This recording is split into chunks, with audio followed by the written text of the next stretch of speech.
Good morning. Welcome to day 2 of how to get unstuck and manage your time more effectively. If you were with me yesterday, you remembered that we took our to-dos, our non-negotiables. We began with our appointments and we wrote them in our calendar. This is what I use in pen. And the things that we want to get done in pencil. However, in my case, I knew exactly what I must get done yesterday, so those things were written in pen. So now, today, we're going to look at how do we do and just break that down a little. The first part of looking at yesterday is what are our wins? So I'm using my calendar as an example. So for yesterday, out of 7 things I had written in pen on my calendar, I accomplished 71%, 5 out of 7. Now, why did that happen?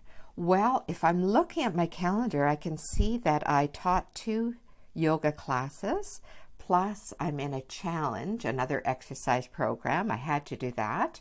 It's ending today, the last day of the 7-day challenge. And I also fit in an hour walk, or at least I thought I was going to fit in an hour walk.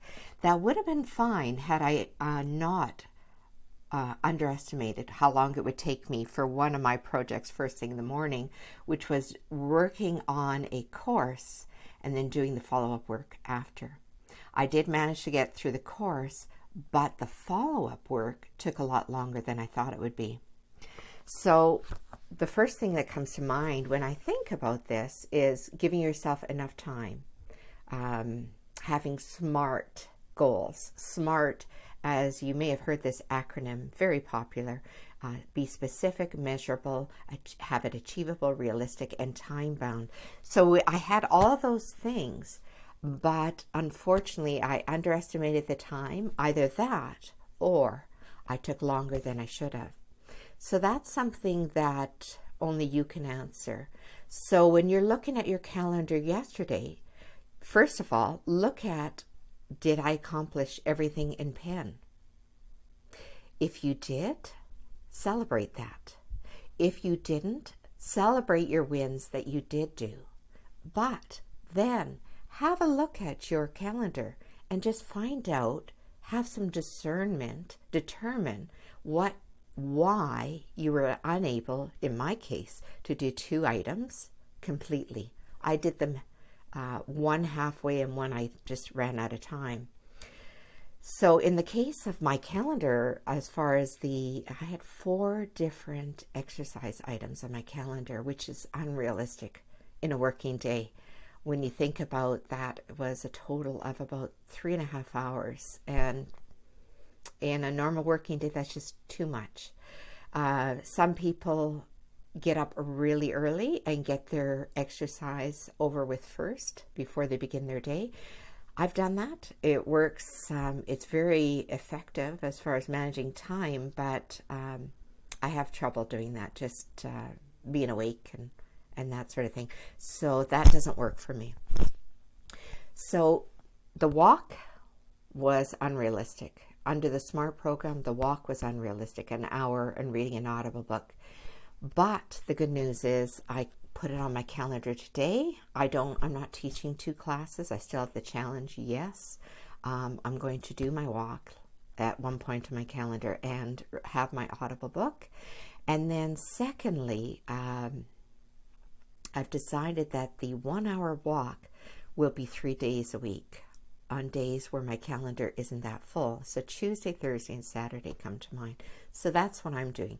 So when you're looking at your exercise, part of your lifestyle of staying clear-headed and in good shape, do write it in pen, but be smart about where you put it. Make it specific, measurable, achievable, realistic, and time-bound. So put it in where you're able to achieve it. And why do we want to, why wouldn't we just be happy with 5 out of 7 tasks? That works out to 71%. Well, psychologically, the more we don't do what we say we're going to do, the more that tendency tends to grow in our life, not only at work, But that transfers into our personal life, our commitments to our family members and friends. So if you don't want to get onto pattern of excuse-itis, and you'll get this from well-meaning friends. I used to talk about, I didn't get something done to a friend of mine, and she would say, well, did the world come to an end? No, the sun rose today and everything was just fine. They mean well, but if, for instance, I'm an entrepreneur or a small business owner, if you don't do what needs to get done, you're further and further behind, and the competition is not going to wait for you. Customer needs are not going to wait for you. That is not a smart way to be. If you look at anyone who's ever been successful, they look at streamlining. They look at being efficient, effective as much as possible, reducing the amount of times that they have to make decisions. I wrote a blog article about a year or two about excuse-itis, and how Steve Jobs is famous for having 3 items he wore every day: a black mock turtleneck, a pair of jeans, and a pair of runners. And that's all he had in his closet. And the reason he had it, it worked well for him. He worked well, he was comfortable, he was just the right temperature, and he didn't have to make a decision. So what did he do? He filled his wardrobe with those things. Sounds a little ridiculous on one hand, but smart. You get it. Steve Jobs was not the type of person to accept lame excuses. We don't want to get in the habit of lame excuses, because what happens is we start to not believe anything we tell ourselves we're going to do, and that's not good. That chips away at your confidence to a point of feeling very low about yourself. Part of the purpose of this breaking, being unstuck and improving your time management is having confidence, and confidence builds greater success. So what do we look at from yesterday's exercise? Well, yes, you got some wins, but take a look now and ask yourself, what didn't I accomplish, and why didn't I accomplish it? Is it that I didn't give enough time, or is it that I took too much time? I've often read where people will challenge themselves, give them a time limit to get something done. And this is especially good for perfectionists. You want to give yourself a reasonable amount of time, and whatever you get done during that time period, you ship. Your job is to ship. That means you don't get hung up on being perfect, because when you are trying to run a business or get things done, perfection will only get you so far. It won't get you anywhere. Excellence will take you further, but you have to know when to say, enough.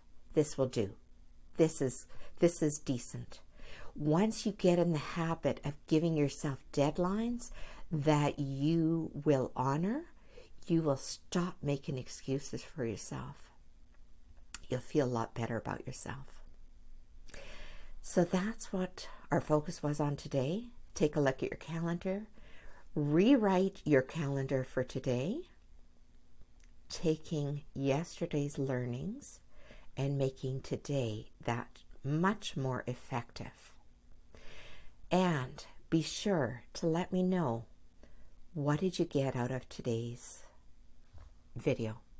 Is there something that you realized about yourself? What are you excited about, if anything? Share it in the comments, and see me tomorrow at 9 o'clock. Same place, same time. I'm Linda Redden. Have a wonderful rest of your day.